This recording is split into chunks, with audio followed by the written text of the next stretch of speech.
दिल्ली में आज 7वें दिन भी सैलाब का संकट बरकरार है। आईटीओ इलाके में जलभराव से राहत नहीं है। सड़कों पर बहते दरिया जैसे मंजर नजर आते हैं। आईटीओ इलाके के एक पुलिस स्टेशन के बाहर और भीतर कई दिनों से जलभराव का संकट है। बैराज का गेट जाम होने से मुसीबत से नहीं मिल रही निजात। और दिल्ली में प्रगति मैदान के पास नाला टूटने से अंडरपास का बुरा हाल है। जलभराव में फंसी गाड़ी को धक्का देकर निकालने की नौबत आ गई। जबकि यमुना बाजार इलाके का सैलाब से आज भी बुरा हाल है। दरिया में तब्दील दिख रहा है पूरा इलाका। सैलाब के बीच मरे जानवर भी नहीं उठने से फैल रही है दुर्गंध, लोग परेशान। दिल्ली के कश्मीरी गेट इलाके का भी बुरा हाल है। सड़क पर दरिया जैसा मंजर है। राहगीरों को भारी परेशानी का सामना करना पड़ रहा है। जबकि दिल्ली में यमुना का जलस्तर अब गिर रहा है। 206.14 मीटर तक पहुंचा है, लेकिन खतरे के निशान से अब भी ऊपर बह रही है यमुना। दिल्ली में कई जगहों पर तेज बारिश। मौसम विभाग ने जारी किया है 5 दिनों का अलर्ट। लग रहा है भारी जाम। दिल्ली में बाढ़ को लेकर भारतीय जनता पार्टी और आम आदमी पार्टी में आरोप प्रत्यारोप का दौर जारी है। बाढ़ पर मुख्यमंत्री केजरीवाल के घर पर हुई समीक्षा बैठक। दिल्ली में आज भी बारिश के आसार हैं। केजरीवाल ने बाढ़ प्रभावित 6 जिलों के लिए मंत्रियों को लगाया है।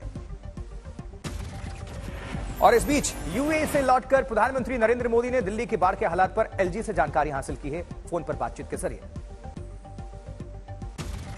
बाढ़ बारिश से पंजाब हरियाणा में कम से कम 55 लोगों की जान चली गई है। हिमाचल और यूपी में भी भारी बारिश के आसार हैं। उत्तराखंड के कई जिलों में जोरदार बारिश। धारचूला और पिथौरागढ़ में काली नदी उफान पर है। उत्तराखंड के कई जिलों में भारी बारिश का रेड अलर्ट। देहरादून, हरिद्वार, पौड़ी, टिहरी और नैनीताल में ऑरेंज अलर्ट। हिमाचल के हमीरपुर पहुंचे केंद्रीय मंत्री अनुराग ठाकुर। बारिश से हुए नुकसान का जायजा लिया है।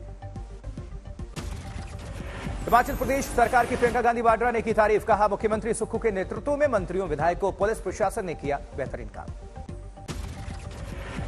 दिल्ली में कई जगहों पर हुई तेज बारिश से आया सैलाब। एनडीएमसी इलाके में पीने की पानी की किल्लत। दिल्ली सरकार के मंत्री सौरभ भारद्वाज ने बाढ़ को बताया आपराधिक साजिश। वक्त पर एनडीआरएफ और सेना की तैनाती नहीं होने पर उठाए सवाल। दिल्ली में यमुना नदी के जलस्तर में बढ़ने से इलाके में जल जमाव की स्थिति है। प्रगति मैदान में राहत बचाव का कार्य जारी है। दिल्ली में 3 घंटे में 11 मिलीमीटर हुई बारिश। सुप्रीम कोर्ट के आसपास पानी भर चुका है। बाढ़ पर दिल्ली और केंद्र सरकार को घेरने के लिए कांग्रेस आज मौन सत्याग्रह करेगी।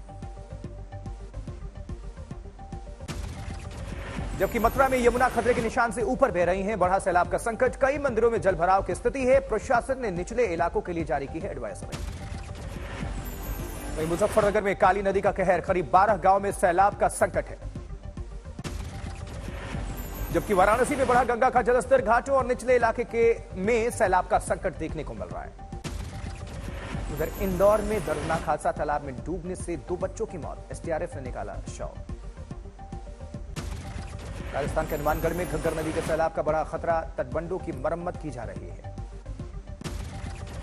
बागेश्वर में भारी बारिश जारी है। 7 सड़क मलबा और बोल्डर आने से बंद हो चुके हैं। लगभग 35 गांवों का जिला मुख्यालय से संपर्क टूट चुका है। बागेश्वर में लगातार बारिश से सड़कें जलमग्न हैं। लोगों की परेशानी काफी बढ़ चुकी है। नैनीताल में लगातार बारिश से जनजीवन अस्त व्यस्त है। पुलिस ने यात्रियों को सुरक्षित रखने के लिए पहाड़ी मार्गों पर यातायात बंद किया। कुल्लू में बाढ़ प्रभावित इलाके से अब तक 24 शव बरामद किए जा चुके हैं। एसपी साक्षी वर्मा ने जानकारी दी। सिरसा में घग्गर नदी में उफान के चलते कई गांव में जलभराव। बाढ़ में डर से पलायन करने को मजबूर गांववासी। फिरोजपुर के बाढ़ के चलते तेज बहाव में बहने से एक शख्स की मौत हो गई। कई दिनों बाद मिले शव को पोस्टमार्टम के लिए अस्पताल भेजा गया। जालंधर में बाढ़ प्रभावित इलाकों में सेना ने चलाया रिलीफ ऑपरेशन। सतलुज डैम के करीब प्रभावित लोगों के बीच मेडिकल कैंप भी लगाया गया। मुजफ्फरनगर में भारी बारिश से बाढ़ जैसे हालात हैं। काली नदी का पानी रिहायशी इलाकों में घुस चुका है। मथुरा में यमुना का जलस्तर पहुंचा खतरे के निशान के पार। रिहायशी इलाकों में घुस गया है पानी। जैसलमेर में हो रही लगातार भारी बारिश से पुराने मकान और हवेली ध्वस्त। विश्वविख्यात और वर्ल्ड हेरिटेज साइट पर बारिश ने बरपाया कहर। यूपी के मेरठ में दर्दनाक हादसा। करंट लगने से 5 कांवड़ियों की जान चली गई। हाई टेंशन वायर की चपेट में आई थी उनकी गाड़ी। बिहार के कैमूर में शराब माफिया का अनोखा नुस्खा। नाबालिग बच्चों से करा रहे अवैध शराब की तस्करी। शराब के खेप के साथ पकड़े गए 4 बच्चे। यूपी के देवरिया पुलिस ने सुलझाई युवक की हत्या की गुत्थी। बहन से प्रेम संबंध होने की जानकारी मिलने पर लड़की के भाई ने ही हत्या की थी। पुलिस ने आरोपी को किया गिरफ्तार। गोरखपुर में लगा मुख्यमंत्री योगी का जनता दरबार। सुनी लोगों की समस्याएं। हिमाचल प्रदेश में तेल पर गरमाई सियासत। केंद्रीय मंत्री अनुराग ठाकुर ने सुक्खू सरकार के डीजल पर 3 रुपए वैट बढ़ाने का किया विरोध। कहा, आपदा में भी जनता पर रहम नहीं खा रही कांग्रेस सरकार। पश्चिम बंगाल दक्षिण 24 परगना में धारदार हथियार से टीएमसी कार्यकर्ता के अत्याचार, आरोपी हिरासत में लिए गए। उत्तरी 24 परगना में टीएमसी पार्टी कार्यालय पर फेंके गए बम, जिंदा बम बरामद। बेंगलुरु में सीएम सिद्धारमैया ने सोमवार से शुरू होने वाली विपक्ष की बैठक की तैयारियों का निरीक्षण किया। रणदीप सुरजेवाला, गृह मंत्री जी परमेश्वर भी रहे मौजूद। हिंगोली में बढ़ती महंगाई को लेकर सरकार के खिलाफ कांग्रेस का विरोध प्रदर्शन। आंदोलन तीव्र होने पर पुलिस ने कार्यकर्ताओं को किया गिरफ्तार। जबकि राजस्थान जोधपुर में मुख्य सचिव ने कहा, जल्द ही अपराधियों की अवैध संपत्ति पर बुलडोजर चलाए जाएं, जिसमें जिला कलेक्टर सहयोग करें। देहरादून में मुख्यमंत्री पुष्कर सिंह धामी ने रजिस्ट्रार कार्यालय का किया औचक निरीक्षण। रिकॉर्ड रूम के हालात को देखकर डीएम को दी हिदायत, सीसीटीवी कैमरे लगवाने का निर्देश। सीहोर में सीएम शिवराज सिंह चौहान ने कांग्रेस पर बोला हमला, कांग्रेस को बताया बेईमान। देश के बड़े एयरपोर्ट पर सुविधा और बुनियादी ढांचे को लेकर बड़ी बैठक। गृह मंत्री अमित शाह और नागरिक उड्डयन मंत्री ज्योतिरादित्य सिंधिया ने लिया जायजा।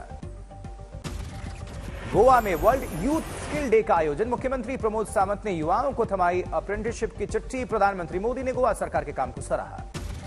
नोएडा प्राधिकरण ने 200 करोड़ के फ्रॉड मामले में एक शख्स को किया गिरफ्तार, प्लानिंग की पूरी डिटेल बताई। उधर संजय राउत को मुंबई क्राइम ब्रांच का नोटिस, सीएम शिंदे पर लगाए थे गंभीर आरोप। संजय राउत जम्मू कश्मीर के एलजी मनोज सिन्हा बोले, पीएमवाई के तहत जम्मू कश्मीर में किसी भी बाहरी शख्स को नहीं दी जाएगी जमीन। आर्मी चीफ चंद्रशेखर पर हमले की सीबीआई मांग को लेकर प्रदर्शन का आरएलडी करेगी समर्थन। 21 जुलाई को होगा प्रदर्शन। यूपी में युवाओं को योगी सरकार की सौगात। सीएम योगी ने 400 उम्मीदवारों को बांटे नियुक्ति पत्र। जम्मू कश्मीर में विकास की नई उड़ान। श्रीनगर के बाद बारामूला और हंदवाड़ा को मल्टीप्लेक्स सिनेमा हॉल का तोहफा, एलजी ने किया उद्घाटन। 17 जुलाई को विपक्ष के डिनर में शामिल नहीं होंगी ममता बनर्जी, घुटने की सर्जरी का हवाला दिया। अब नहीं सहेगा राजस्थान, भ्रष्टाचार कैंपेन शुरू करेगी जेपी नड्डा। बूथ और जिला स्तर तक की भागीदारी। 1 अगस्त को जयपुर में आंदोलन। मॉनसून सत्र में मणिपुर मुद्दे पर बहस की मांग करेगी कांग्रेस। कहा, देश को इस मामले पर विश्वास में लें प्रधानमंत्री। राजस्थान को करीब 1500 करोड़ रुपए की 2600 से ज्यादा योजनाओं की सौगात। सीएम अशोक गहलोत ने वीडियो कॉन्फ्रेंसिंग के जरिए किया शिलान्यास। दिल्ली अध्यादेश पर केजरीवाल को समर्थन दे सकती है कांग्रेस। जयराम रमेश ने कहा, संघीय ढांचे पर हमले के खिलाफ। जम्मू कश्मीर के पहलगाम में अमरनाथ यात्रा मार्ग पर पथराव घटना में एक तीर्थयात्री की मौत और कई लोग जख्मी बताए जा रहे हैं। जबकि दिल्ली में करगिल विजय दिवस के उपलक्ष्य पर भारतीय सेना नागा रेजिमेंट ने सैनिकों को श्रद्धांजलि अर्पित की। जीत का जश्न मनाने के लिए एक बाइक रैली का भी आयोजन किया गया। उधर दरभंगा के मनोकामना मंदिर में सामूहिक हनुमान चालीसा पाठ। 1 साल पूरे होने पर कल निकाली जाएगी शहर में भव्य शोभा यात्रा। इस बीच दिल्ली के बाराकंबा रोड पर डीसीएम बिल्डिंग में लगी भीषण आग। आग पर काबू करने के लिए 10 दमकल की गाड़ियों को उतारना पड़ा। सहारनपुर में शिवरात्रि के मौके पर हेलीकॉप्टर और ड्रोन से कांवड़ियों पर की गई पुष्प वर्षा। डीएम और एसपी ने भी हिस्सा लिया। चंडीगढ़ में मुख्यमंत्री मनोहर लाल खट्टर ने पशुपालन विभाग की मिनी और हाईटेक डेयरियों के लाभार्थियों के साथ वार्ता की, जानकारी साझा की। देहरादून में राष्ट्रीय स्वास्थ्य चिंतन शिविर का आयोजन। मनसुख मांडविया और साथ ही धन सिंह रावत रहे मौजूद। सीहोर में सीएम शिवराज सिंह चौहान ने सामाजिक अधिकारिता शिविर में लिया भाग। दिव्यांग लोगों को उपकरण भी वितरित किया गया। जम्मू कश्मीर के श्रीनगर में सामूहिक विवाह कार्यक्रम का आयोजन। 12 अनाथ लड़कियों के बसाए गए घर।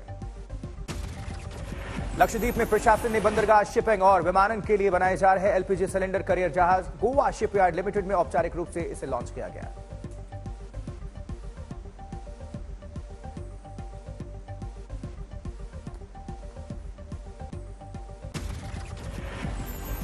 उधर बरेली में 3 बाइक सवारों ने पुलिस स्टेशन पर फायरिंग की है। जवाबी कार्रवाई में एक शख्स की मौत। दिल्ली के द्वारका में गोल्फ कोर्स के तालाब में गिरने से 3 बच्चों की जान चली गई। पुलिस ने पोस्टमार्टम के लिए भेजे हैं शव। नागौर में ट्रक की चपेट में आ गया बाइक। मौके पर पति पत्नी समेत 3 लोगों की मौत। धौलपुर में प्रेम प्रसंग को लेकर युवक पर जानलेवा हमला। आरोपियों की तलाश में जुटी पुलिस। रायसेन में बस पलटने से 40 यात्री घायल हैं। 10 गंभीर तौर पर जख्मी हैं। उनको भोपाल रेफर किया गया है। राजस्थान के धौलपुर में विवाहिता से दुष्कर्म का प्रयास। पुलिस ने मामला दर्ज करके शुरू की जांच। झांसी में ट्रक की चपेट में आने से 2 बाइक सवार युवकों की मौत हो गई। पुलिस ने पोस्टमार्टम के लिए शव भेजे हैं। रामपुर में कांवड़ियों पर हुआ पथराव। घटना के बाद चप्पे चप्पे पर तैनात पुलिस, ड्रोन से की जा रही निगरानी। बिलासपुर में डायरिया से गई 2 लोगों की जान। सरकारी गैर सरकारी अस्पतालों में 150 से ज्यादा मरीज भर्ती हैं। पश्चिम बंगाल के वर्धमान स्टेशन पर लगेज स्कैनर में फंसा बच्चा, स्टेशन की सुरक्षा व्यवस्था पर उठे सवाल। बिहार के आरा में पुलिस ने हत्या के मामले में फरार 3 आरोपियों को किया गिरफ्तार। आरोपियों के पास से एक कट्टा और 4 जिंदा कारतूस बरामद किए गए। ग्रेटर नोएडा के सेक्टर 144 में वाहन में लग गई आग, दमकल विभाग ने आग पर काबू पाया। बिहार गोपालगंज में एथेनॉल फैक्ट्री में कूलिंग मशीन में लग गई भीषण आग, दमकल विभाग की 6 गाड़ियों ने मशक्कत करके आग पर काबू पाया। राजस्थान में एम्बुलेंस की हालत खस्ता है। 600 में से ज्यादातर एम्बुलेंस फिटनेस एक्सपायर होने के बाद भी इस्तेमाल किए जा रहे हैं। सुकमा पुलिस को सफलता मिली, 1 लाख के इनामी नक्सली ने किया सरेंडर।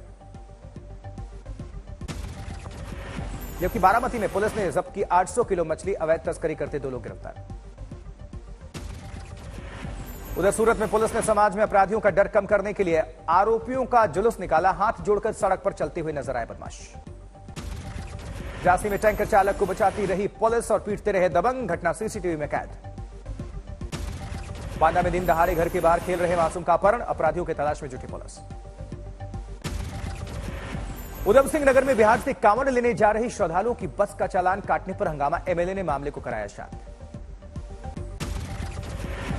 18 जुलाई को एनडीए की बैठक में शामिल होंगे जनसेना पार्टी के अध्यक्ष पवन कल्याण। बीजेपी नेतृत्व से निमंत्रण मिलने के बाद पवन कल्याण ने भरी हामी। अजमेर में विधायक देवनानी ने किया सड़क शिलान्यास कार्यक्रम का बहिष्कार, पंचोली चौराहे की टूटी सड़क पर किया धरना प्रदर्शन। हेट स्पीच मामले में आजम खान को 2 साल की सजा, रामपुर की अदालत का फैसला। 2019 में दिया था हेट स्पीच। दारा सिंह चौहान फिर बीजेपी में होंगी शामिल, समाजवादी पार्टी को छोड़कर फिर बीजेपी में लौटेंगे। जबकि लखनऊ में आज ओम प्रकाश राजभर भी बीजेपी के साथ आ चुके हैं। इनफैक्ट आधिकारिक ऐलान भी हो गया है ओम प्रकाश राजभर की तरफ से भी, और गृह मंत्री अमित शाह ने भी ट्वीट किया।